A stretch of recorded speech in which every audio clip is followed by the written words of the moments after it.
Imagination is the key to unlocking a door. Beyond it is the ninth dimension. A dimension of glue, a dimension of foam board, a dimension of plastic. You're moving into a world of baking powder and super sculpey, of pigment powder and dry brush. You've just crossed over into the scratch building zone.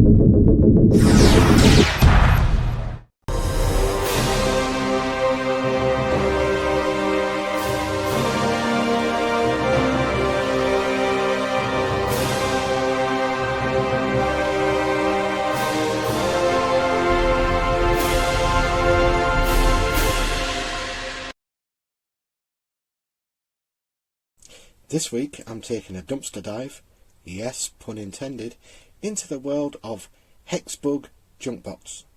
We'll build something out of these bad boys, so let's start scratching that build.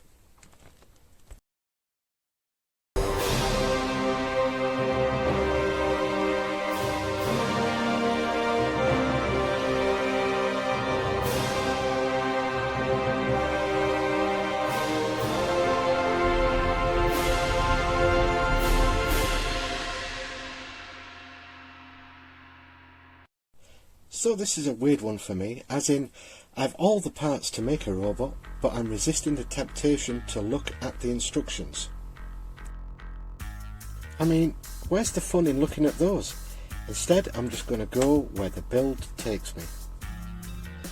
So, already out of the box, I'm starting to see that each piece has a hole for another part, so it can fit into, but also I'm going to be limited to where to fit some stuff, since some bits don't fit into some of the bigger holes.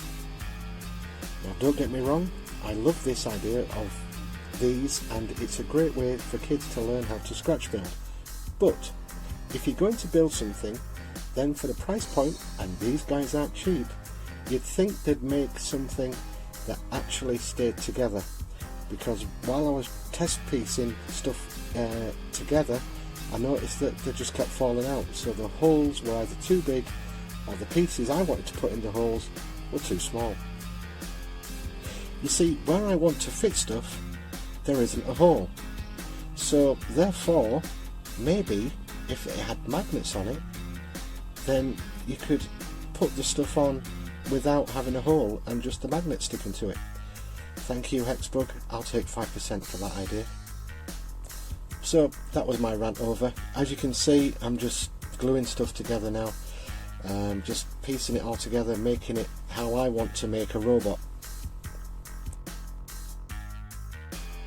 And from what I've built out of these two, there's an awful lot of other bits that either don't fit or just don't look right, so I'm just going to leave them.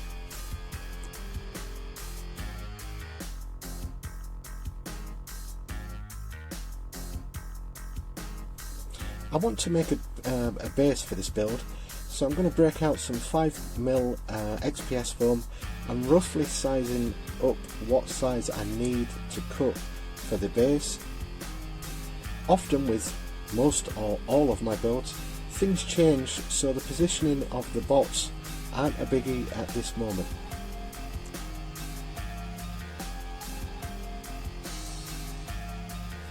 Top tip number one, when cutting this XPS foam, always use a sharp knife. Number two is take your time. We don't want any accidents when using a sharp knife, because fingers are useful when we are scratch building.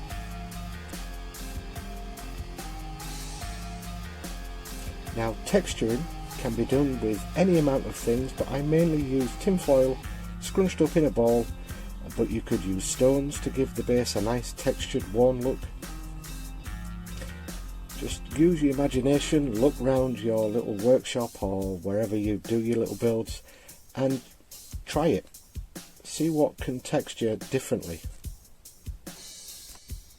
I'm just going to dirty up my bots with a burnt sienna with the airbrush, just lightly, but as you'll see, I go back to change a little of the paintwork later on in the build.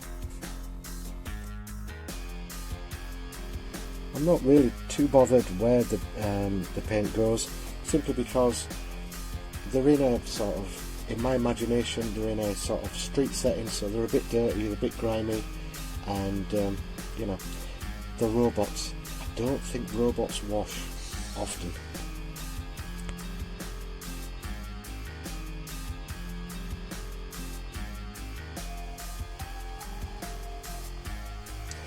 Putting the robots to one side to let them dry.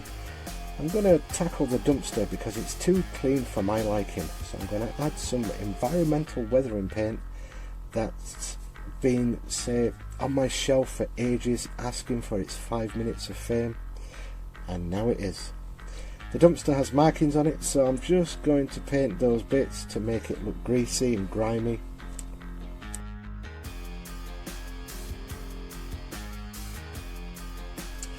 And then I break out some pigment powder, I think it's the oxidized stuff, just to add to the bots, because I think the paint needed to be toned down.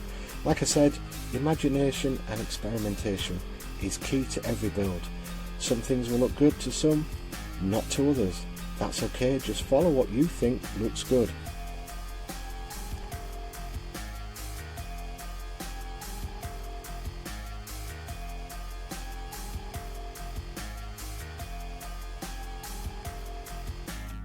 Then it was back to the dumpster, simply because it was looking too clean, and a bit of freehand graffiti added because simply why not.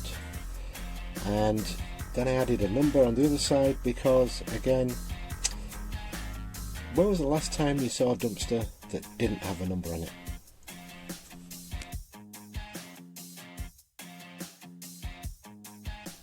Then some black wash made with black acrylic, water and a little pixie dust. Now if you don't own or have any pixie dust, then a drop of rinse aid, you know, the stuff you get for your dishwasher. This helps all that flow. And I just put the black wash down the grooves just to give it a little bit more of a textured, dirty look.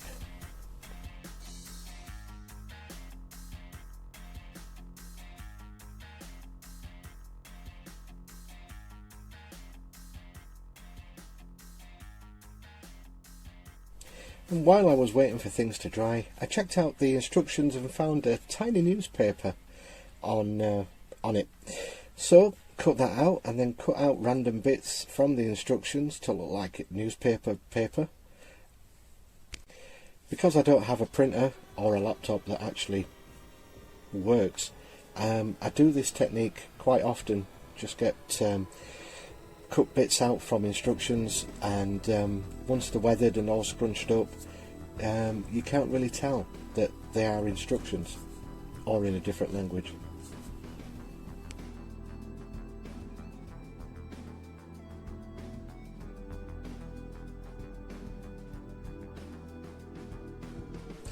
Now find something to put your paper into. This tin lid will do nicely. I added the boxes that came with the junk bots, and I've made myself a cup of tea. I'm mainly a coffee person, but using a used tea bag I find is quick and easy way to add weathering to paper. Once you plop the tea bag onto the paper, let's clean that up first.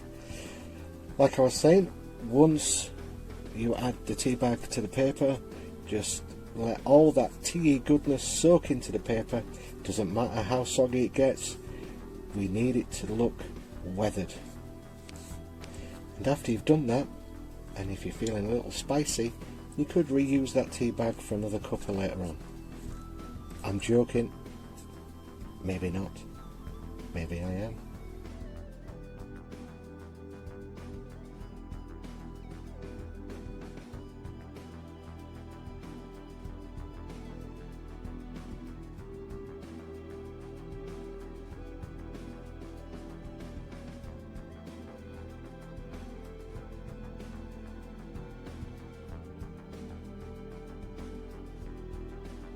Then once everything is all gooey and wet, just leave it someplace to dry. Lucky enough, it was a sunny day, so I left it outside. Now back to the diorama.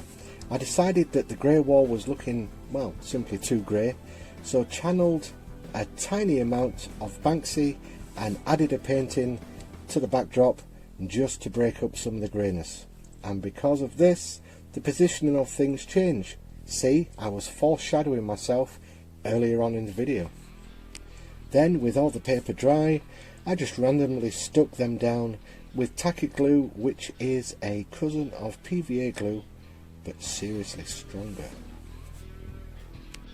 All these little details are details to add to the diorama, and you could sometimes add too much details, and sometimes I do, and then sometimes I don't add enough details, but I think I got it right on this one. I'd have loved to added some soda cans, but I don't have a 3D printer, and instead of ordering them from Green Stuff World, it would have taken weeks. So you just make do with what you have at hand, and that's what I had at hand: soggy paint. And that's it, my 2 robots, 1 diorama build. Remember to like, subscribe, leave a comment. It costs you not a thing, but makes me feel rather special when I see people subscribing. And that was my dumpster dive, pun intended again, into the world of Hexbug Junk Bots. Hope you liked. Until next time, thanks for watching. See you later.